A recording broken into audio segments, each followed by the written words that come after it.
반갑습니다. 조정비TV의 홍대표입니다. 오늘은 토요일인데요. 카톡으로 어떤 차주님과 견적을 내드리고 있었어요.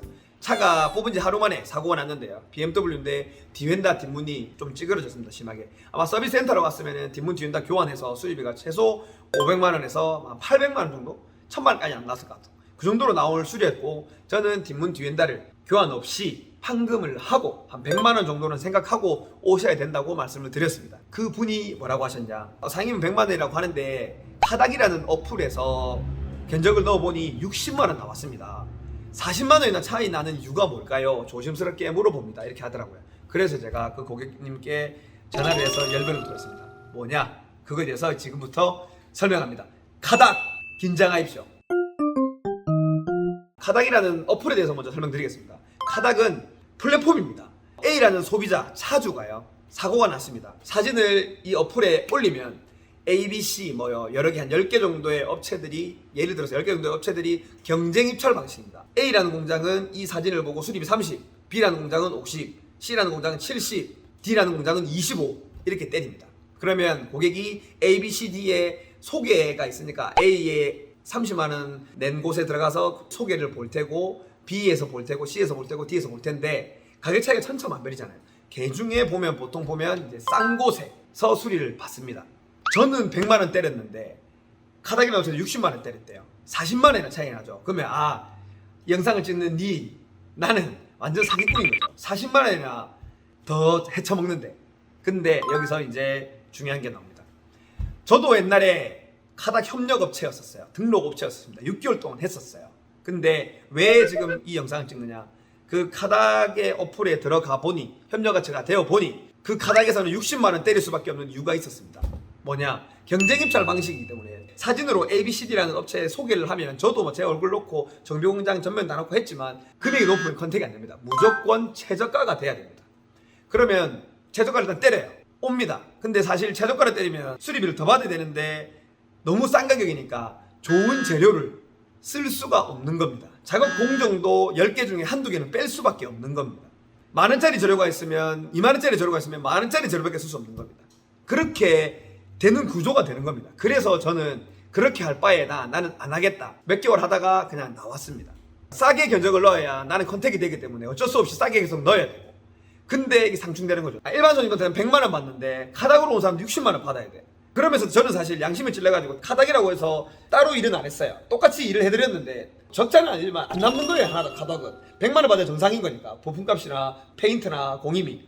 그러다 보니 쌓이다 보니 이거는 내가 일반 손님들한테도 양심에 찔리고 카닥 손님들한테도 내가 이런 서비스를 계속 제공을 못할 것 같으니까 나는 그냥 과감하게 나왔습니다.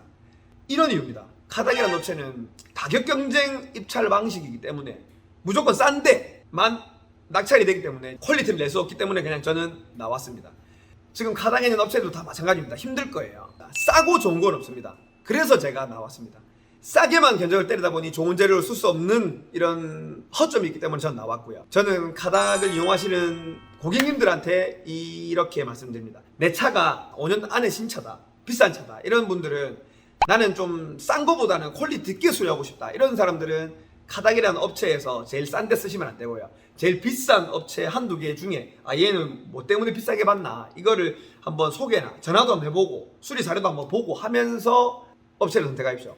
그리고 카닥 업체를 이용하시는 분들 중에 내 차가 나는 티가 좀 나도 되니까 무조건 싸게 좋다, 지금 이거 찌그러져 본 것보다 낫겠지, 이런 분들은 카닥에서 제일 싼 거로 업체를 선정하십시오. 그건 진짜 장점입니다. 확실히 싸요. 제가 내는 견적보다 카닥은 무조건 쌉니다. 좀 싸게 수리할 분들은 사실 저보다는 카닥에 들어가시는 게 맞습니다. 카닥은 싸게 수리하는 거는 정말 좋습니다. 하지만 좋은 재료나 FM적인 수리는 하기 힘든 실정입니다. 저뿐만 아니라 아마 입점업체들은 다 공감하실 겁니다. 제가 입점업체이기 때문에 말씀드릴 수 있는 겁니다. 그리고 하나의 경고사항이 있습니다. 입점업체 중에는 보면요, 그 중에 저 같은 정비공장, 저는 판금도색을 할 수 있는, 여기 사업자 등록증에 나와 있습니다. 저는 자동차 판금도색 정비공장입니다. 하는 김에 봅시다. 지금 여기 보면 저희 신호정비 판금도색, 여기 이렇게 판금 있고 도장부 안에 있고 열처리 부스 2개 있고 합니다. 이렇게 국산차 수입차 다 수리하는 정비공장입니다. 풍물에서 우리 공장 구경시키고 왔네요. 아무튼 그렇습니다. 정비공장보다는 1급 정비공장을 운영한다고 소개를 하는 그냥 외형보건 업체들이 많습니다. 대부분 보면 광택집, 덴트집입니다. 또 샵이죠. 그냥 차 한두 대, 세네 대 들어가는 샵에서 입점이 돼서 경쟁 입찰 방식으로 붙습니다. 그러면 그분들은 어떻게 하냐? 자기들이 도생하냐? 아닙니다. 저희 같은 업체, 정비 공장에 외주를 주고요.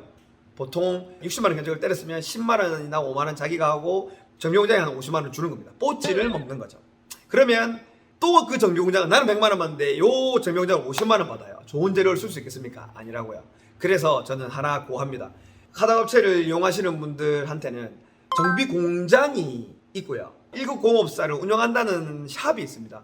그 샵은 제가 장담하는데요. 99%는 본인이 직접 정비 공장을 운영하는 건 아닙니다. 직원 들어가 있는 업체도 별로 없을 겁니다. 대부분 그냥 외주를 주는 겁니다. 근데 외주를 준다고 하면 안 되니까 이제 1급 정비 공장을 운영한다고 사칭을 하는 거고요. 아니신 분들도 있을 겁니다. 하지만 99%가 그렇습니다. 그래서 그런 것들까지도 잘 보시고 업체를 선택하십시오.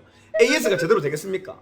안 된다고요. 그런 쪽에서 피해를 보고 저한테 와서 다시 수리한 것도 몇 개 있기 때문에 제가 이렇게 말씀을 드리는 겁니다. 카케어 제 처남은요, 아예 그냥 앞에 적어 놓습니다. 외형보건업체는 신호정비에서 수리를 한다. 그대로 우리 처남 붙여놓고요. 이렇게 아예 오픈을 해야지. 자기가 정비공장 운영한다고 사칭을 하면 안 되죠. 그건 아닙니다. 왜냐하면 정비공장은 사실 이 시설비부터 해서 직원들도 많고 억 단위, 몇 억 단위입니다. 정비공장 운영을 하면. 근데 그 샵 하면서 정비공장을 자기가 운영한다. 사실 말이 안 됩니다. 그렇게 사칭하는 네이버 파워링크에 있는 분들, 네이버 블로그 하시는 분들도 많습니다. 부산에도 뭐 있어요. 뭐시기, 자동 뭐시기, 뭐 있어요. 유명하신 분들이 있어요. 저보다 더 유명합니다. 그분들이. 정비공장이 아닌데.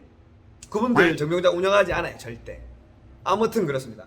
좋은 플랫폼은 맞습니다. 카닥은. 하지만 잘 이용하셔야 됩니다. 성향에 맞게끔 이용하셔야 됩니다. 그래서 제가 카닥이라는 업체에 대해서 한번 설명드렸고요. 결론, 싸고 좋은 건 없다.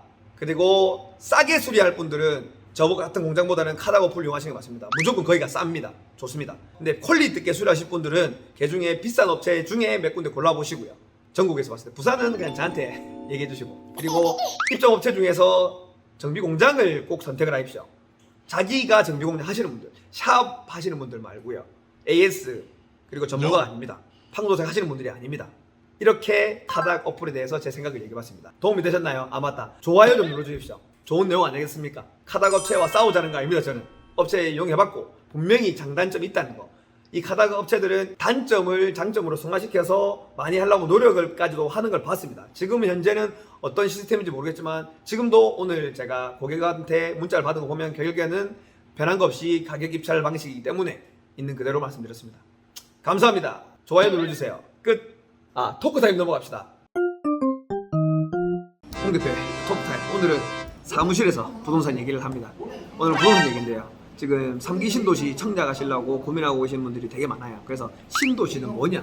신도시 중에 어디가 좋냐? 이거에 대해서 제가 한번 얘기해 보겠습니다. 정병훈 사장이 부동산 얘기를 합니다. 일단 과거로 돌아가야 되는데요. 1기 신도시는 뭐 일산, 평촌, 분당, 2기 신도시는 뭐 판교, 동탄, 광교, 김포, 검단 이렇게 되게 많은 도시에서 정말 광범위하게 대규모로 노무현 정부에서 참 잘한 일입니다. 2기 신도시로 해서 그래서 입주 물량이 되게 많았고 집값을 이명박 정부 때, 박근혜 정부 때 잡는 데 도움이 좀 됐을 거라고 생각합니다.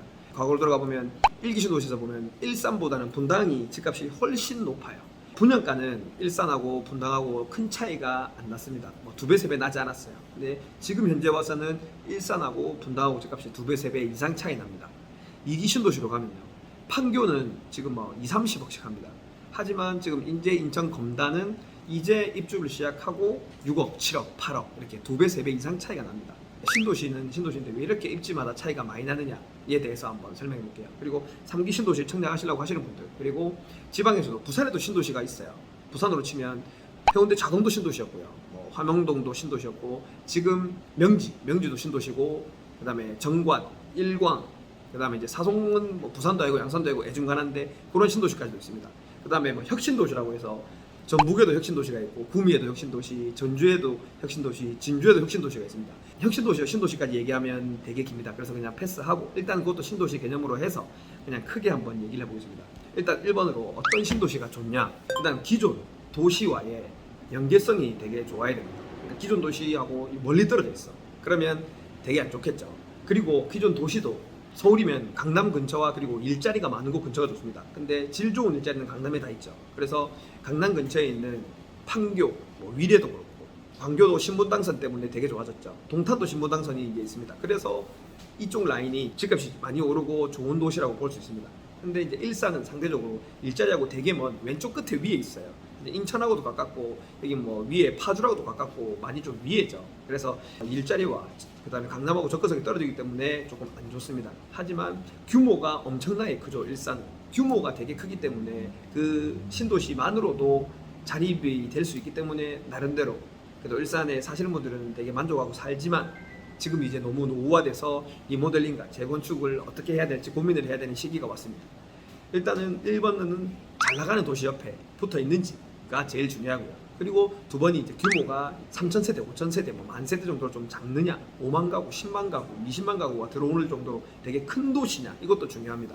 1번으로 만약에 강남 근처에 붙어 있는 10만 이상 신도시면 되게 큰 겁니다.